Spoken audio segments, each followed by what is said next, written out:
बिस्मिल्लाहिर्रहमानिर्रहीम। अस्सलाम वालेकुम स्टूडेंट। आज का हमारा chapter number 1 physics first year का मेजरमेंट्स के हवाले से मेजरमेंट्स हम काफ़ी डिटेल से ऑब्ज़र्व करेंगे और देखेंगे कि हम किसी भी फ़िज़िकल क्वांटिटी को कैसे मेजर करते हैं और हम किसी भी फ़िज़िकल फिनोमेना के हवाले से कैसे कैलकुलेशन करते हैं।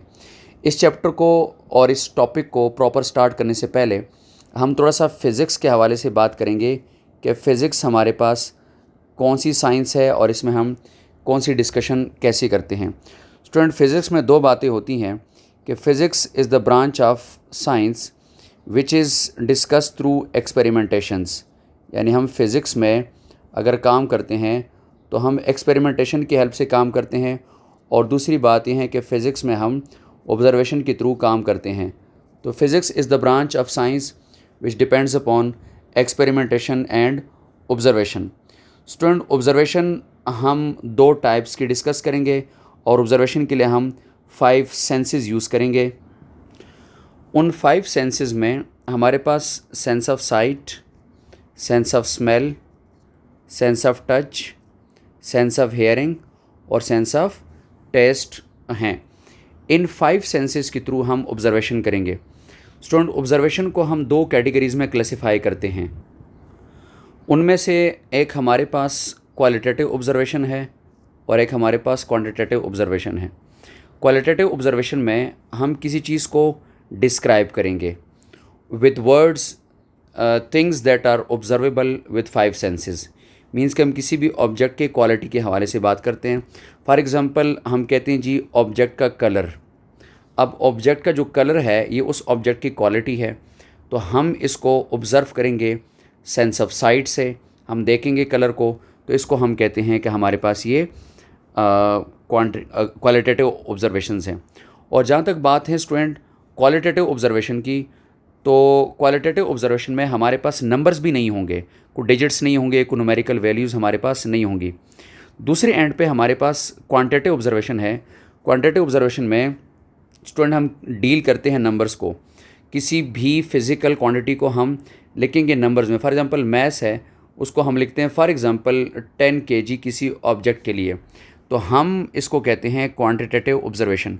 तो एक ऑब्ज़र्वेशन हमारे पास क्वालिटेटिव है और एक ऑब्ज़र्वेशन हमारे पास क्वांटिटेटिव ऑब्ज़र्वेशन होते हैं। तो ये ऑब्ज़र्वेशन के हमारे पास दो डिफरेंट टाइप्स हैं। स्टूडेंट, इस चैप्टर का जो हमारे पास पहला टॉपिक है 1.1 वो है एस्टिमेशन। एस्टिमेशन को हम कहते हैं अंदाज़ा लगाना। हम किसी भी फ़िज़िकल क्वांटिटी के बारे में अंदाज़ा लगाएंगे तो हम उसको एस्टिमेशन में काउंट करेंगे। एस्टिमेशन में हमारे पास दो चीज़ें होती हैं। Estimation is the rough educated guess,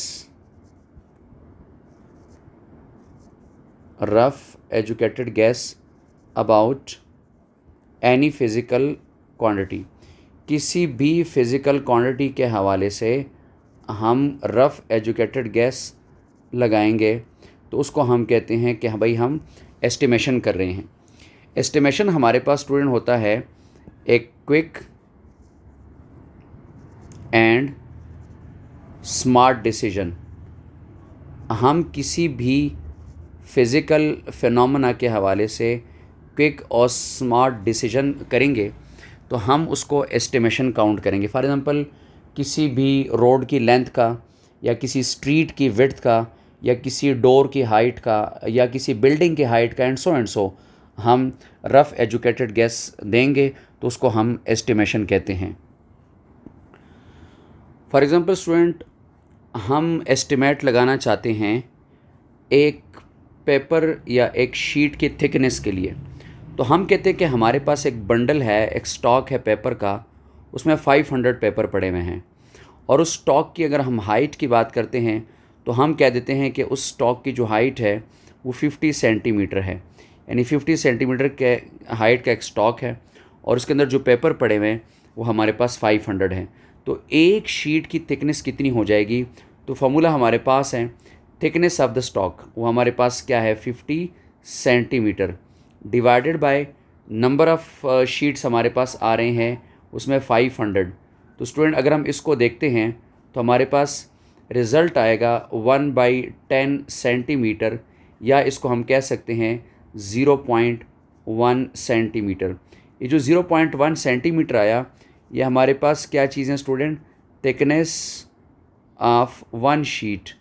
एक शीट की थिकनेस हमारे पास 0.1 सेंटीमीटर की आ चुकी है।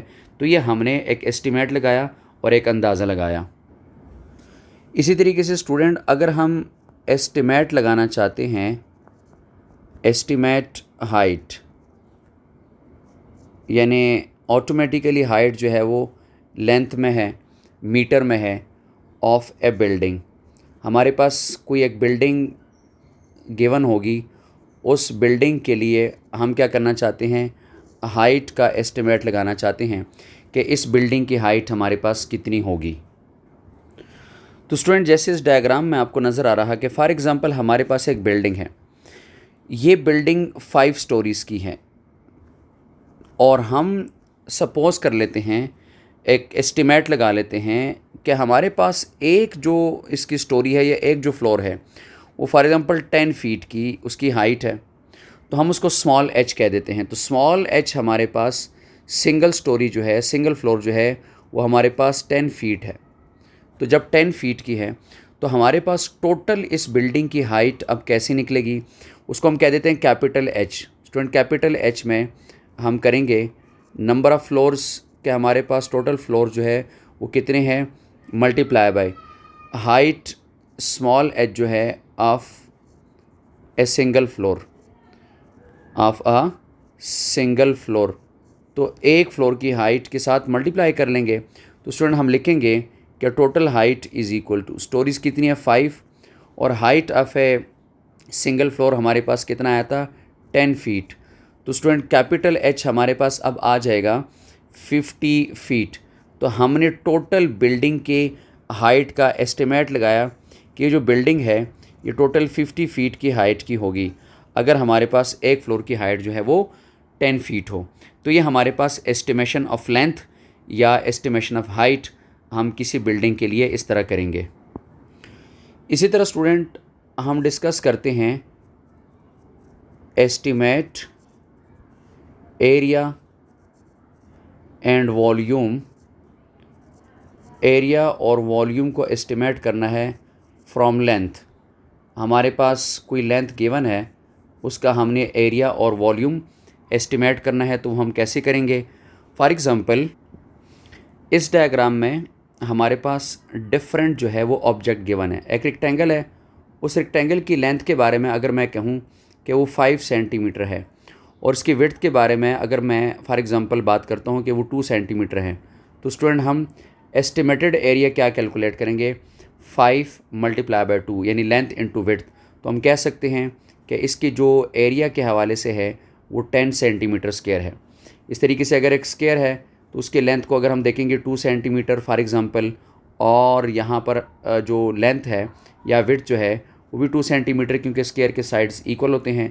तो इसको हम कह सकते हैं कि ये 4 सेंटीमीटर स्क्वायर जो है वो एस्टिमेटेड एरिया इसका हमारे पास ये आ जाता है।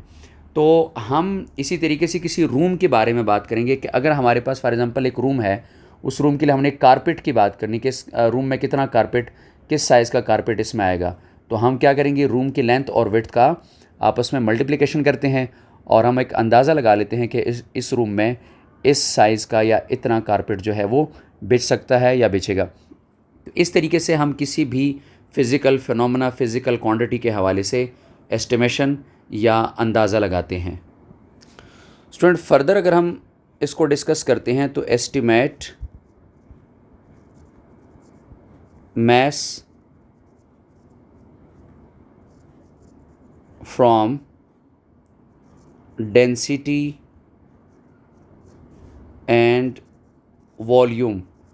हम डेंसिटी और वॉल्यूम से एस्टिमेशन या अंदाज़ा कैसे लगाते हैं? फॉर एग्ज़ाम्पल स्टूडेंट डेंसिटी को रो से रिप्रेजेंट करते हैं। Density of water is 1000 kg पर मीटर क्यूब, और हमारे पास एक सिलेंडर है, उस सिलेंडर का वॉल्यूम या उस टैंक का जो वॉल्यूम है वो हमारे पास 10 मीटर क्यूब है। तो इस सिलेंडर के अंदर अब कितना मैस वाटर का आ सकता है? स्टूडेंट, हम जानते हैं कि डेंसिटी का फार्मूला हमारे पास है मैस डिवाइडेड बाय वॉल्यूम। तो इसमें से मैस ऑफ वाटर कैलकुलेट करना है कि इस सिलेंडर में हमारे पास कितना मैस वाटर का आ सकता है। तो हम क्या करेंगे, डेंसिटी इनटू वॉल्यूम को मल्टीप्लाई करेंगे। स्टूडेंट, डेंसिटी वाटर की हमारे पास 1000 kg पर मीटर क्यूब है और वॉल्यूम हमारे पास उस सिलेंडर का जो गिवन है वो 10 मीटर क्यूब गिवन है। तो इस सिलेंडर में, इस टैंक में जो हमारे पास वाटर आएगा वो हमारे पास आएगा मीटर क्यूब के साथ कैंसिल आउट हो जाएगा। Student, mass of water in this cylinder which can be accommodated as 10⁴ kg, यानी 10,000 kg वाटर जो है वो इस टैंक में, इस वॉल्यूम में या इस ऑब्जेक्ट में अकोमोडेट किया जा सकता है। तो ये हमारे पास estimation of mass from density and volume. इसी तरह स्टूडेंट 9th में हमने डिस्कस किया था फ्लोटिंग ऑब्जेक्ट्स। अगर एक ऑब्जेक्ट जो है वो वाटर के सरफेस पे फ्लोट कर रहा, floating objects on the surface of water, तो हम उसके डेंसिटी के हवाले से बता सकते हैं कि ये आपके पास ऑब्जेक्ट जो है वो लेस डेंस है या मोर डेंस है। तो रफ़ डेंसिटी हम बता सकते हैं कि वाटर से इसकी डेंसिटी हाई है या वाटर से इसकी डेंसिटी लो है। फ्लोटिंग ऑब्जेक्ट जो है उसकी डेंसिटी वाटर से लो, और अगर वो सिंक करता है तो आपके पास फिर उसकी डेंसिटी कभी हम एस्टिमेट लगा सकते हैं। तो इस तरीके से हम वॉल्यूम, डेंसिटी और मैस, इन 3 फिज़िकल क्वांटिटीज़ को यूज़ करते हुए हम एस्टिमेट लगा सकते हैं कि हमारे पास क्या डेंसिटी इस ऑब्जेक्ट की बन सकती है।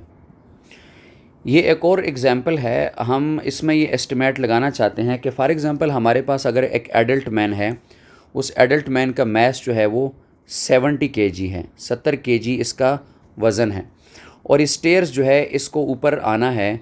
तो इस बंदे के पास एस्टिमेटेड कितनी एनर्जी होनी चाहिए? अगर वो 3 मीटर हाइट के स्टेयर के ऊपर आ जाएगा तो एस्टिमेटेड एनर्जी इसके पास कितनी होनी चाहिए? 3 मीटर के हाइट के ऊपर उसने ऊपर आना है।